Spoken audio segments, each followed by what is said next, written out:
नमस्कार, मी सुवर्णा जोशी. जगाच्या पाठीवर या विशेष बुलेटिनमध्ये आपल्या सगळ्यांचं स्वागत. जगभरामध्ये काय घडतंय बघणार आहोत वेगवान स्वरूपात. जागतिक आरोग्य संघटनेनं अर्थात WHO गुरुवारी एक अभियान सुरू केले. जगभरातील आरोग्य कर्मचाऱ्यांच्या संरक्षणाला चालना देण्याकरता 5 उपाययोजना कराव्यात असं आवाहन करण्यात आलंय. यामध्ये आरोग्य कर्मचाऱ्यांना हिंसाचारापासून संरक्षण, त्यांचं मानसिक आरोग्य सुधारणं, त्यांना शारीरिक आणि जैविक धोक्यापासून संरक्षण देणं आणि आरोग्य कर्मचाऱ्यांच्या सुरक्षेकरता राष्ट्रीय कार्यक्रमांना पुढे आणण्याचं कार्य समाविष्ट आहे. येत्या काळात मोठ्या प्रमाणावर कोरोनाचा धोका वाढण्याची शक्यता वर्तवण्यात आली आहे. येत्या हंगामात कोरोना व्हायरसच्या वाढीकरता हे वातावरण पोषक असल्यानं संक्रमणाचे दर वाढणार असल्याचं वर्ल्ड हेल्थ ऑर्गनायझेशनचं म्हणणं आहे. रशियाची कोरोना लस घेण्याच्या तयारीत असलेल्या भारताकरता एक वेगळी बातमी. रशिया भारताकडून लस तयार होईल तेव्हा किमान 10 कोटी लस खरेदी करणार आहे. यापूर्वी रशियानं दावा केला होता की कोरोनाची लस रशियात तयार झाली आहे, पण नव्या माहितीनुसार भारतीय बनावटीची लस खरेदी करण्याकरता रशियानं एका कंपनीबरोबर करार सुद्धा केला आहे.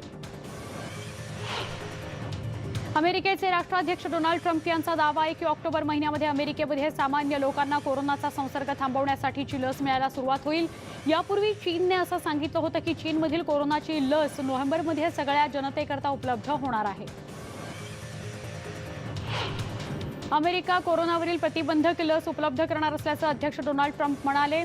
कोरोनाची साथ आपोआप जाईल असं विरोधी विधानही त्यांनी पेनिसिल्व्हियामध्ये प्रश्नोत्तराच्या कार्यक्रमात केलं होतं. 3 ते 4 आठवड्यांमध्ये लशीचं काम पूर्ण झालेलं असेल असंही त्यांनी ABC न्यूजच्या कार्यक्रमात म्हटलं होतं. त्याआधी फॉक्स न्यूजच्या कार्यक्रमात त्यांनी लस येण्यास 8 आठवडे लागतील असं विधान केलं होतं. ब्राझीलमध्ये कोरोना संसर्गाचा प्रादुर्भाव वाढतो आहे. ब्राझील मृत्यू होणाऱ्याच्या प्रमाणामध्ये दुसऱ्या क्रमांकावर आहे. ब्राझीलमध्ये 36,000च्या कोरोना रुग्णांची नोंद झालेली आहे. सौम्य लक्षणं असलेल्यांना घरीच क्वारंटाईन करण्याच्या सूचना देण्यात आल्या. युनायटेड किंगडममध्ये कोरोना रुग्णांच्या संख्येत वाढ होते. त्यामुळे इथं 2 आठवड्यांच्या लॉकडाऊन लावण्याच्या तयारीत सगळे आहेत. मात्र इथल्या अध्यक्षांनी पुन्हा लॉकडाऊन पाहण्याची इच्छा नसल्याचं म्हटलं आहे. लस सर्वात सुरक्षित आणि प्रभावी सिद्ध झाल्यावर सगळ्या नागरिकांपर्यंत ती पोहोचवण्याकरता योजना फेडरल सरकारनं जाहीर केलेली आहे. दरम्यान राष्ट्राध्यक्षपदासाठीचे उमेदवार जो बिडेन यांनी ते अमेरिकेच्या अध्यक्षपदी निवडून आल्यास मास्क वापरासंदर्भातलं धोरण, लसीचं वितरण त्या संदर्भातलं धोरण किंवा योजना कशी असेल यावर आपली मतं मांडली. प्रत्येक राज्यात कोरोना स्थिती कशी आहे यावर धोरणाची अंमलबजावणी कशी असेल हे ठरवता येईल असं ते म्हणाले. जगात सध्या काही खेळ सुरू झाले आहेत, पण अद्यापही अनेक खेळांना परवानगीची प्रतीक्षा आहे. दरम्यान कोरोना चाचणीमुळे खेळाडूंना काहीसा दिलासा मिळालाय. बिग 10 संघानं तुर्तास सरावाला सुरुवात केल्याची माहिती संघाकडून देण्यात आली आहे. ज्या चीनमधून कोरोना जगभर पसरला त्या चीनमध्ये अजूनही कोरोना बाधितांची संख्या वाढतेच आहे. बुधवारपर्यंत चीनमध्ये कोरोना बाधितांची संख्या 2674 वर पोहोचली आहे. त्यापैकी 2533 कोरोना बाधित बरे होऊन त्यांना रुग्णालयातून घरी सोडण्यात आलंय. तर 141 कोरोना बाधितांची प्रकृती गंभीर आहे, त्यांच्यावर उपचार सुरू आहे. बुधवारी कोरोनामुळे कुणाचाही मृत्यू झालेला नाही. दरम्यान 6496 जणांना वैद्यकीय देखरेखीखाली ठेवण्यात आलंय. चीनचे राष्ट्राध्यक्ष शी जिनपिंग यांनी बुधवारी मध्य चीनच्या हुनान प्रांतातील तपासणी दरम्यान मुलांना देशातील स्तंभ बनण्यास प्रोत्साहित केलं. शी चीनच्या कम्युनिस्ट पार्टीच्या केंद्रीय समितीचे सरचिटणीस आणि केंद्रीय सैन्याचे अध्यक्ष आहेत. शी जिनपिंग यांनी बुधवारी दुपारी हुनानच्या चेंझोऊ या शहरामध्ये रुचेंग काउंटी इथल्या प्राथमिक शाळेला भेट दिली. कोरोनाचं सावट मेक्सिकोच्या स्वातंत्र्य दिनावर पाहायला मिळालं. मेक्सिकोचा स्वातंत्र्य दिन मोठ्या उत्साहात साजरा केला जातो. सैन्याची परेडही केली जाते. पण यावेळी कोरोनामुळे स्वातंत्र्य दिन साधेपणानं साजरा करण्यात आला. कोरोनामुळे या ठिकाणी फटाकेही फोडण्यात आले नाही.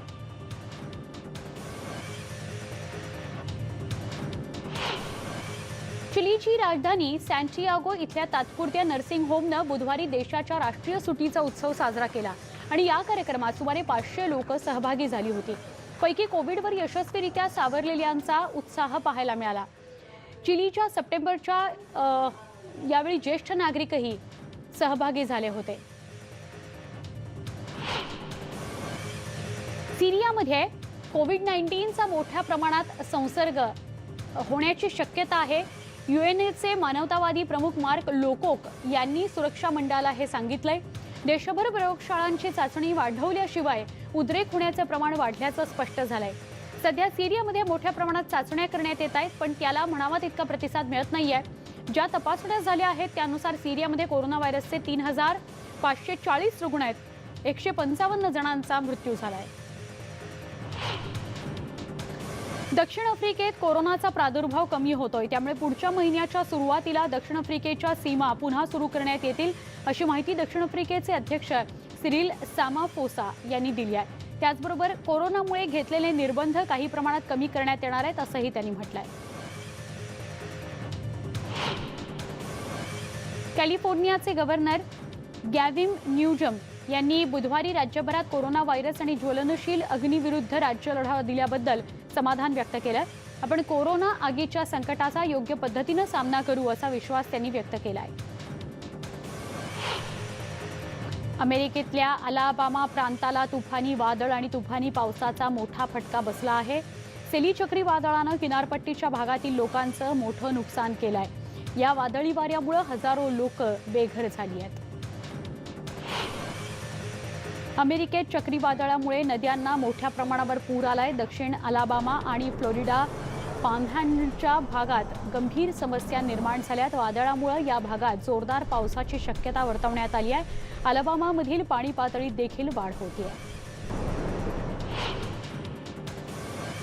कॅलिफोर्नियाच्या जंगलातील ऐतिहासिक माउंट विल्सन वेधशाळेला आगीनं घेरलं होतं, मात्र अग्निशमन दलाच्या कर्मचाऱ्यांनी वेळीच आगीवर नियंत्रण मिळवल्यानं मोठं नुकसान टळलंय. पहाटेच्या सुमारास या परिसरात आगीचे लोट पसरले. 500 फुटांवर ही आग पसरली होती. ग्रीसमध्ये पोलिसांनी स्थलांतरितांच्या छावणीला आग लावल्यानंतर बेघर लोकांना त्यांच्या इच्छुक स्थळी पोहोचण्याचं काम सुरू आहे. या नागरिकांनी लेस्बॉस बेटावरील नवीन छावणीच्या बाहेर रांग लावली आहे. अद्याप 7000 लोक बेघर असल्याची माहिती समोर आली आहे.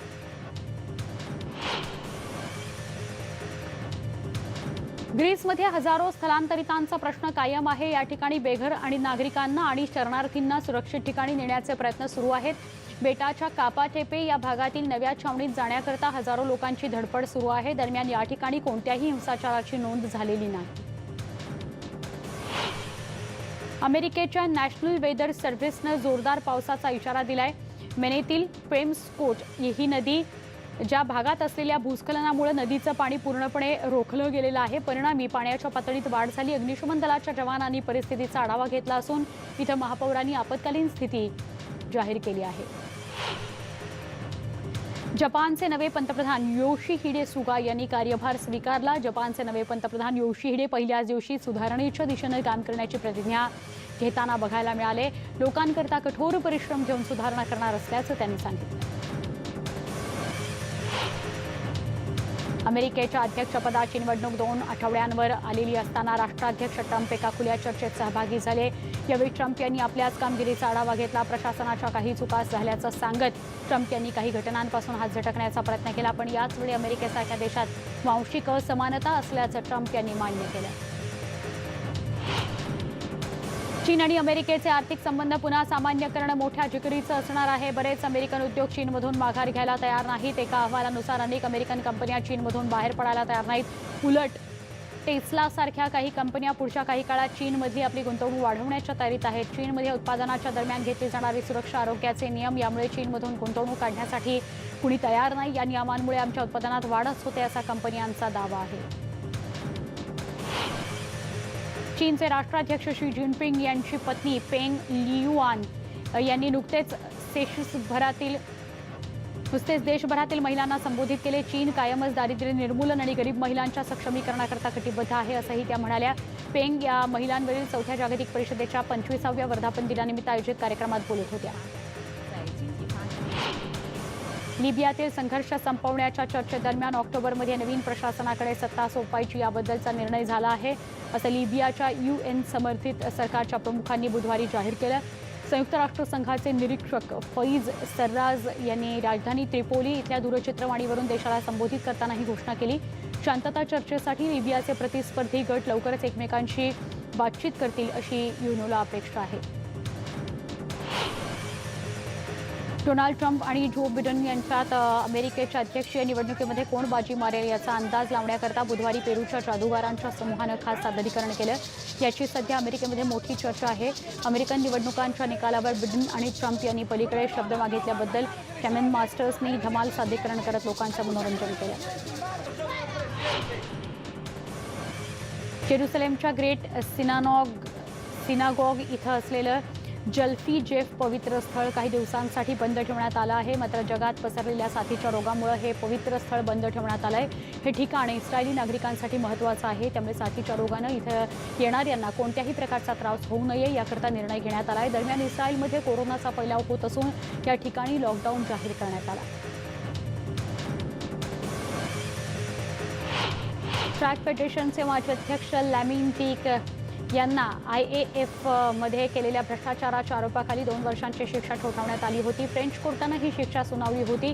मात्र त्यानंतर सेनेगलमध्ये या निर्णयाविरोधात टीका करण्यात आली. जॅक यांना शिक्षा करताना वर्णद्वेष केल्याचा आरोप लावल्याचं इथल्या नागरिकांचं म्हणणं आहे. ही शिक्षा रद्द करण्याची मागणीही करण्यात आली आहे. कोर्टाने झीक यांना 2 वर्षांच्या निलंबनाची शिक्षा दिली आणि त्यांना दंडही ठोठावलाय. भ्रष्टाचाराच्या आरोपाखाली आणि नियमांचं उल्लंघन केल्याबद्दल झीक हे दोषी आढळलेले होते. मात्र मनी लॉन्ड्रिंगमधून त्यांची निर्दोष मुक्तता झाली आहे. जगातील सगळ्यात लहान बस चालकाचा जागतिक विक्रम करण्यात आला आहे. फ्रँक फाईक हॅचेम असं जगातील सगळ्यात लहान बस चालकाचं नाव आहे. त्याची वर्ल्ड गिनीज बुक रेकॉर्डमध्ये नोंद करण्यात आली आहे. फ्रँक हा अमेरिकेचा रहिवासी आहे. त्याची उंची 4 फूट 5 इंच इतकी आहे.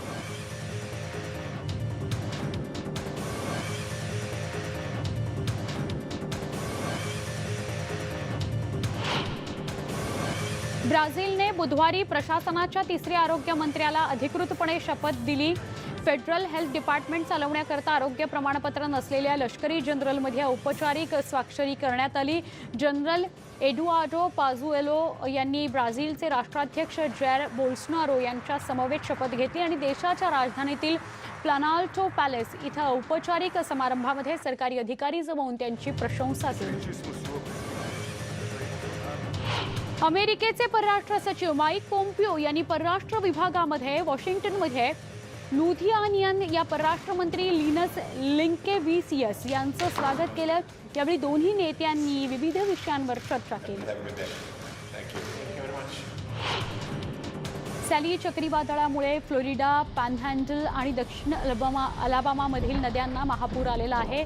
आज या चक्रीवादळाचा फटका इथल्या रहिवाशांना आणखी तीव्र बसण्याची शक्यता निर्माण झाली आहे. दरम्यान नदी किनाऱ्यावरील रहिवाशांना स्थलांतरित करण्यात आलं आहे. वादळाचा तडाखा इतका तीव्र होता की नदीमधलं पाणी आजूबाजूच्या परिसरामध्ये वाहत होतं. रस्ते जलमय झाले होते. अनेक इमारतींची छपरं उडाली. ताशी 165 किलोमीटर वेगाने वादळी वारं वाहत होतं.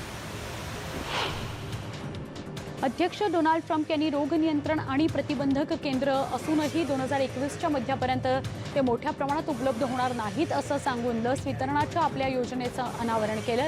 ट्रम्प म्हणाले, आम्ही ही लस अत्यंत सुरक्षित आणि प्रभावी पद्धतीनं वितरित करण्याकरता व वाटपाच्या मार्गावर आहोत असं ट्रम्प म्हणाले. बुधवारी टेनेसीच्या नॅशव्हिल इथं ग्रँड ओले ओपरी हाऊसमध्ये यावर्षीचं कंट्री म्युझिक अवॉर्डचं आयोजन करण्यात आलं होतं. या पुरस्कार सोहळ्यामध्ये केथ अर्बननं टाय जाहीर केल्यानंतर सगळ्यांनाच आश्चर्य वाटलं, कारण आत्तापर्यंतच्या इतिहासात पहिल्यांदाच कॅरी अंडरवूड आणि रेट या 2 कलाकारांना प्रथम क्रमांकाचं पारितोषिक विभागून देण्यात आलं आहे. पुरस्कार स्वीकारताना केथ आत्ता काय होत आहे, रेटनं त्याच्या कुटुंबाचे आभार मानण्यापूर्वी चकित होऊन विचारलं. कॅरीसह मला हा पुरस्कार स्वीकारताना आनंद होत असल्याचं रेट थॉमस म्हणाले. एनोला होम्स हा हॉलिवूडचा नवा चित्रपट भेटीला येणार आहे. होम्स कुटुंबावर हा चित्रपट आधारित आहे. होम्स कुटुंबातील महिलेची शौर्य या चित्रपटातून रेखाटण्यात आलेली आहे. एनोला होम्सची भूमिका साकारली आहे मिली बॉबी ब्राउन. युडोरिया गायब होते आणि तिला शोधण्याकरता एनोला बाहेर पडते. यावर आधारित हा चित्रपट आहे. सोनी आता 5 नवे व्हिडिओ गेम बाजारात आणणार आहेत अशी घोषणा कंपनीकडून करण्यात आली आहे। या 5 व्हिडिओ गेम्सची किंमत $500 असणार आहे। 12 नोव्हेंबरपर्यंत या व्हिडिओ गेम्सचं लॉन्चिंग होणार आहे।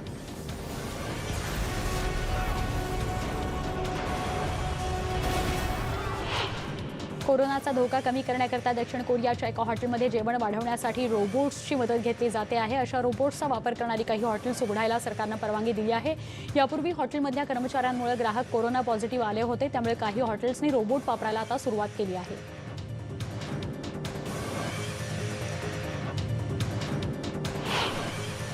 हाँगकाँगमधील चित्रपटगृहामध्ये मुलान चित्रपटाचा रिमेक चित्रपटगृहामध्ये प्रदर्शित झालेला आहे। हाँगकाँगमधील चित्रपटगृहांमध्ये कमी प्रमाणामध्ये तिकिटांची खरेदी झाली। कोरोनानंतरच्या काळात चित्रपटगृहामध्ये प्रेक्षकांचा थंड प्रतिसाद मिळतो आहे। मुलान हा चित्रपट वादात सापडला असून त्याच्या समर्थनार्थ मोर्चा देखील काढण्यात आला होता। गेल्या वर्षी टोरंटो आंतरराष्ट्रीय चित्रपट महोत्सवामध्ये सायलेंट हार्ट या डॅनिश चित्रपटावर आधारित कथा सुसन सॅरँडने हिनं साकारलेल्या मरणाऱ्या आईच्या आसपास आहे। ती आपले जीवन संपण्यापूर्वी अंतिम कुटुंब एकत्र घालवण्याकरता आपल्या कुटुंबास एकत्रित करते। 1980च्या दशकातील बॉलिवूडमधले स्टार आणि 2004 मध्ये ऑस्करसाठी नामांकन मिळालेले प्रसिद्ध कलाकार बिल मरे हे 70 वर्षांचे झाले आहेत। इलिनॉय इथं 21 सप्टेंबर 1950 मध्ये जन्मलेल्या या स्टारनं 1984 मध्ये आलेल्या घोस्ट बस्टर या चित्रपटासह कॅडीशॅक, स्कूट आणि ग्राउंड हॉग डे या चित्रपटांसह पॉप संस्कृतीतले आपलं वेगळे स्थान किंवा आपलं वेगळं पद निर्माण केलेलं होतं।